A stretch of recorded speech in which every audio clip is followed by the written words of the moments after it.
അല്ലു അർജുനന്റെ ബ്രഹ്മാണ്ഡ ചിത്രത്തിന് മികച്ച പ്രതികരണമാണ് റിലീസ് ദിവസം ലഭിച്ചുകൊണ്ടിരിക്കുന്നത്. രാജ്യത്തിന്റെ പല ഭാഗങ്ങളിലും വ്യാഴാഴ്ച പുലർച്ചയോടെ തന്നെ ആദ്യ പ്രദർശനം ആരംഭിച്ചു. 3 വർഷത്തിന്റെ ഇടവേളയ്ക്ക് ശേഷം പുറത്തിറങ്ങുന്ന അല്ലു അർജുനൻ ചിത്രമെന്ന പ്രത്യേകതയുമുണ്ട് ഈ ചിത്രത്തിന്. ആദ്യ ഭാഗത്തിലെ പ്രകടനത്തിലൂടെ കഴിഞ്ഞ തവണത്തെ മികച്ച നടനുള്ള ദേശീയ പുരസ്കാരം അല്ലു അർജുനനെ തേടിയെത്തിയിരുന്നു. ഫഹദ് ഫാസിലാണ് ചിത്രത്തിൽ പ്രതിനായക വേഷത്തിലെത്തുന്നത്. രശ്മിക മന്ദാനയാണ് നായിക. ജഗപതി ബാബു, പ്രകാശ് രാജ്, സുനിൽ, അനസൂയ ഭരദ്വാജ് തുടങ്ങിയവരാണ് മറ്റു വേഷങ്ങളിൽ. മൈത്രി മൂവി മേക്കേഴ്സ് നിർമ്മിക്കുന്ന ചിത്രത്തിന്റെ തിരക്കഥ സംവിധായകന്റേതു തന്നെയാണ്. തെലുങ്ക്, തമിഴ്, മലയാളം, ഹിന്ദി, കന്നഡ, ബംഗാളി ഭാഷകളിലാണ് ചിത്രം റിലീസിനെത്തുന്നത്.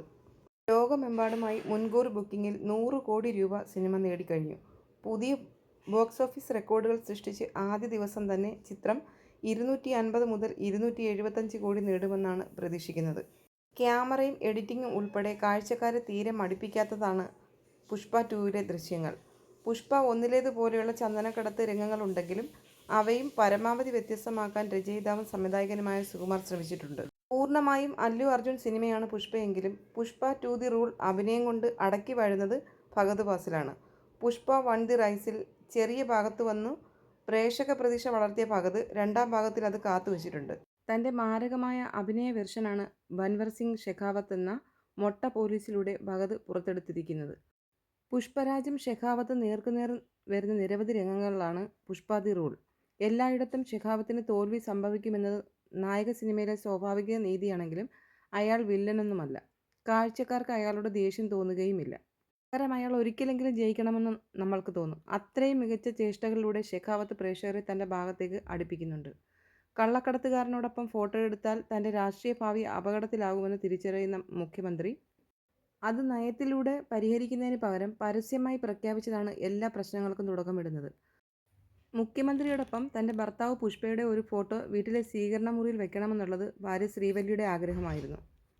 ആ ആഗ്രഹമാണ് സംസ്ഥാന രാഷ്ട്രീയത്തെ മൊത്തത്തിൽ മാറ്റിമറിക്കുന്നത്. എന്നാൽ ഇത് ശ്രീവല്ലി അറിയുന്നുമില്ല. സിനിമയുടെ തുടക്കത്തിൽ ജാപ്പനീസ് തുറമുഖത്ത് വെച്ച് നടക്കുന്ന ഒരു സംഘടന രംഗം മാത്രം മതി സിനിമയുടെ ഗതി എന്തെന്ന് കാഴ്ചക്കാർക്ക് ബോധ്യപ്പെടാൻ. ഒരു മനുഷ്യൻ്റെയും ജീവിതകാലത്തൊരിക്കലും നടത്താൻ സാധിക്കാത്ത അത്രയും ഭാവനാസമ്പന്നമായ സംഘടന രംഗം മനോഹരമായി ഈ ചിത്രത്തിൽ ചിത്രീകരിച്ചിട്ടുണ്ട്. അത്തരമൊരു സംഘടനത്തിന് ശേഷം നായകൻ എങ്ങനെ രക്ഷപ്പെടുമെന്ന് ആലോചിച്ച് കുഴഞ്ഞു പോയേക്കാവുന്ന പ്രേക്ഷകനെ വളരെ എളുപ്പത്തിൽ രക്ഷപ്പെടുത്തിയെടുക്കുന്നുണ്ട് സംവിധായകൻ.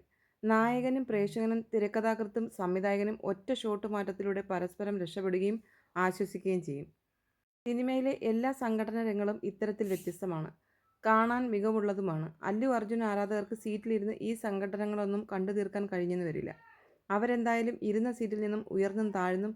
എന്നാൽ അല്ലു അർജുൻ ആരാധകരല്ലാത്ത സാധാരണ സിനിമാ പ്രേക്ഷകർക്കും സംഘടന രംഗങ്ങൾ സുഖമായി ആസ്വദിക്കാനും ഈ ചിത്രത്തിനാവും.